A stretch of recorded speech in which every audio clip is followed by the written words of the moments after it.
Hello and good day. My name is Jürgen Steinmetz from eTurboNews, and this is a breaking news update.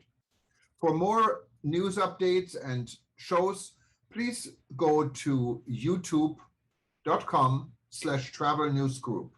youtube.com/travel news group. Here's our update. No tourism, no COVID, but free at last, the Republic of Nauru. There are not many places left in this world, where COVID has not yet been an issue, and are COVID-free. One is the Island Republic of Nauru. Nauru remains insignificant for international tourism. Nauru is a tiny island and an independent country northeast of Australia. It is situated 42 kilometers south of the equator. A coral reef surrounds the entire island, which is dotted with pinnacles. Population approximately 10,000 including non-Nauruan population of approximately 1,000. There are no coronavirus cases in the country, but the U.S. government is recommending to be vaccinated when traveling to Nauru. When looking up world statistics on coronavirus, one independent country is always missing. This country is the Republic of Nauru. Nauru is an island republic in the South Pacific Ocean. The people of Nauru are comprised of 12 tribes, as symbolized by the 12-pointed star on the Nauru flag, and are believed to be a mixture of Micronesian, Polynesian, and Melanesian descent. Their native language is Nauruan, but English is widely spoken as it is used for government and commercial purposes. Every tribe has its own chief. Republic of Nauru. The Nauru flag is very simple and plain, with the colors navy blue, yellow, and white. Each of the colors has significance. The navy blue represents the ocean around Nauru. The yellow line is in the middle of the equator because Nauru is right next to the equator, and that's why Nauru is very hot. The white 12-pointed star stands for the 12 tribes of the people of Nauru. That's why the Nauruan flag is colored like this. The resumption of phosphate mining and exporting in 2005 gave Nauru's economy a much-needed boost. The secondary deposits of phosphate have an estimated remaining life of about 30 years. A rich deposit of phosphate was discovered in 1900, and in 1907 the Pacific Phosphate Company shipped the first shipment of phosphate to Australia. To this day, phosphate mining has remained Nauru's main source of economic revenue. The 31st of January is Independence Day, return from Truk anniversary. This national day is celebrated by the government, organizing games and choral competitions for the various government departments and instrumentalities. Also, there is a banquet held for the young at hearts, mostly survivors of Truk. The 17th of May is Constitution Day. This day is celebrated by the whole island, having a track and field competition between the 5 constituencies. The 1st of July is NPC, Ron Foss handover.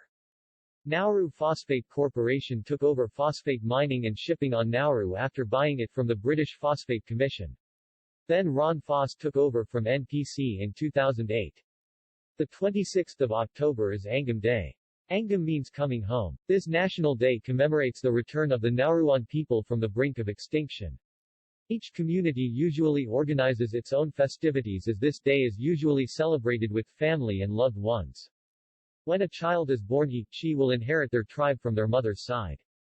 Clothing for each tribe is all different, which helps identify each individual. List of the 12 Nauru tribes. Inuit snake, eel, sly, slippery, good at lying and copier of styles. Inuit cricket, insect, vain, beautiful, tidiness, with a shrill noise and manner alike. Eoru destroyer, harms plans, jealous type. Inuit dragonfly. Irua stranger, foreigner, a person from other countries, intelligent, beautiful, masculine. Eno straightforward, mad, eager.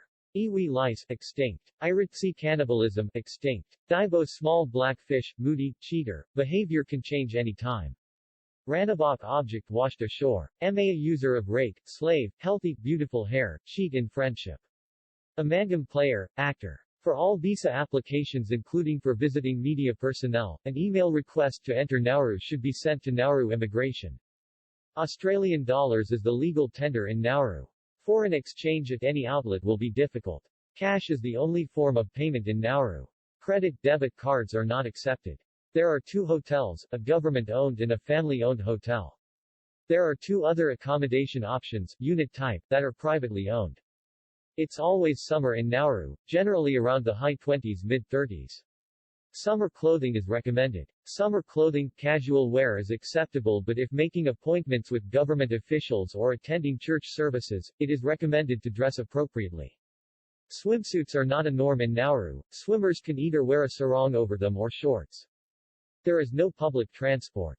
Car hire is recommended. Fruit trees are coconut, mango, pawpaw, lime, breadfruit, soursop, pandanus.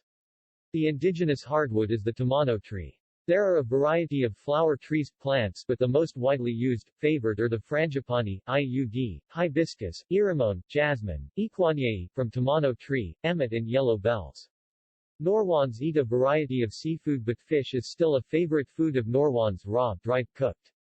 There is no known COVID-19 case on Nauru. No reports had been made to the World Health Organization, but the U.S. government recommends for its citizen that this unknown status is risky, even fully vaccinated travelers. COVID-19 testing. There are PCR and/or antigen tests available on Nauru. Results are reliable and within 72 hours. Oxford AstraZeneca vaccine is available in the country. Nauru has a national story. Once upon a time, there was a man called Dinunangawango. He lived under the sea with his wife, Idawango. They had a son whose name was Madaradar. One day, his father took him up to the surface of the water. There he drifted about until he reached the shore of an island, where he was found by a beautiful girl named Igaruguba. Igaruguba took him home, and later the two were married. They had 4 sons. The eldest was called Adugagina, the second Duwario, the third Adawaraj, and the youngest was called Aduwaganogan. When these boys grew up to be men, they became great fishermen. When they had become men, they lived apart from their parents. After many years, when their parents had become old, their mother had another baby boy. He was called Datora. As he was growing up, he liked to stay with his parents and hear the story they told. One day, when he was almost grown to manhood, he was out walking when he saw a canoe. He went to them, and they gave him some of their smallest fish. He took the fish home and gave them. Next day, he did the same thing, but, on the third day, his parents told him to go out fishing with his brothers. So he went them in their canoe. When they returned that evening, the brothers gave Datora only the smallest fish. So Datora went home and told his father about it. Then his father taught him how to fish, and told him about his grandparents, who lived under the sea. He told him that, whenever his line stuck, he must dive down for it. And when he came to the home of his grandparents, he must enter and ask his grandfather to give him the hooks which he had in his mouth, and he must refuse any other hooks that were offered to him. Next day, Datora woke up very early and went to his brothers. They gave him a fishing line with many knots in it, and a piece of straight stick for a hook. Out at sea, they all threw their lines in, and, every now and then, the brothers would catch a fish, but Datora caught nothing. At last, he became tired and his line got caught in the reef. He told his brothers about it, but they only jeered at him. At last, he dived in. As he did so, they said to themselves, "What a stupid fellow he is, that brother of ours." After diving in, Datora reached the home of his grandparents. They were very surprised to see such a boy come to their home. "Who are you?" they asked. "I am Datora, son of Madaradar and Igaruguba," he said. When they heard the names of his parents, they welcomed him. They put a number of questions to him, and showed him great kindness. At last, as he was about to depart, remembering what his father had told him, he asked his grandfather to give him a hook. His grandfather told him to take any hooks he liked from the roof of the house. Nauru is COVID-free. A bi-weekly flight between Nauru and Brisbane, Australia continues to operate. All travelers to Nauru require prior approval from the government of Nauru. The Damo men threw in their lines again, and this time they caught a different kind of fish. "What is the name of this one?" they asked. And Datora replied, "Ipai." Again the name was right one. This made the Damo fishermen angry. Datora's brothers were very surprised at his cleverness. Datora now threw out his line and pulled up a fish. He asked the Damo men its name. They replied Iram, but when they looked again, they found that they were wrong, for there was a black noddy on the end of the line. Again Datora threw in his line and again he asked them to name the fish. "Ipai," they said. But when they looked they found a basket of pork on the end of Datora's line. By now the Damo men were very frightened, for they realized that Datora was using magic. Datora's canoe was pulled close beside the other one, and he and his brothers killed the Damo men and took all their fishing gear. When the people ashore saw all this, they knew that their men had been defeated in the fishing competition, for it was the custom in those days for the winners of such fishing competition to kill their opponents and take the fishing gear. So they sent out another canoe. The same thing happened as before, and the people of Damo became very frightened and fled from the beach. Then Datora and his brothers pulled their canoe towards the shore. When they got to the reef, Datora tipped the canoe over with his 4 brothers underneath. The canoe turned into a rock. Datora landed alone on the island. Soon, he met a man who challenged him to a competition in catching Aramayan fish on the reef. They saw one and both began to chase it. Datora succeeded in catching it, whereupon he killed the other man and went off. Farther along the beach, Datora won the competition also, and killed his challenger. Datora now set out to explore the island. Becoming hungry, he climbed a coconut tree and dropped down some ripe nuts, the milk of which he drank. With the husks of the coconut, he made 3 fires. When the fires were burning brightly, he threw some coconut flesh on, and this made a sweet smell. Then he lay down on the sand a few yards away from the fires. He was almost asleep when he saw a gray mouse approach the fires. It ate the coconut from the first 2 fires and, just as it was about to eat the coconut from the 3rd fire, Datora caught it and was going to kill it. But the little mouse begged Datora not to kill it. "Let me go, please, and I will tell you something," it said. Datora released the mouse, which began to run away without keeping its promise. Datora caught the mouse again, and picking up a small sharp piece of stick, threatened to pierce through the mouse's eyes with it. The mouse became afraid and said, "Roll that small stone off the top of that large rock and see what you find." Datora rolled away the stone and found a passage leading underground. Entering the hole, he made his way along a narrow passage until he came to a road with people walking to and fro. Datora could not understand the language they spoke. At last he found a young man who spoke his language, and to him Datora told his story. The young man warned him against the many perils of the new land, and directed him along his road.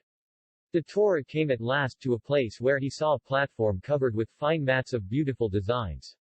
On the platform sat a queen louse, with her servants around her. The queen welcomed Datora, and fell in love with him. When, after a few weeks, Datora wished to return home, the louse queen would not allow him to leave. But, at last, when he told her of his 4 brothers under the stone who could not be released except by his magic spell, she allowed him to proceed. A number of people he met wanted to do harm to the stranger, but Datora overcame them all with magic spell. Alas, they came to the rock where Datora had left his brothers. He stooped down, repeated a magic spell, and the big rock changed into a canoe containing his 4 brothers. Together the brothers set sail for their own land. After many days at sea, they saw the home island in the distance. As they approached it, Datora told the brothers he was going to leave them and go down to live with their grandparents at the bottom of the sea. They tried to coax him to remain with them, but he jumped over the side of the canoe, and down he went. The brothers made their way to their parents and recounted their adventures. When Datora reached the home of his grandparents, they gave him a fine welcome. After the grandparents died, Datora became king of the sea and the great spirit of fishing and fishermen. And nowadays, whenever fishing lines or hooks are lost from a canoe, it is known that they are lying on the roof of Datora's house.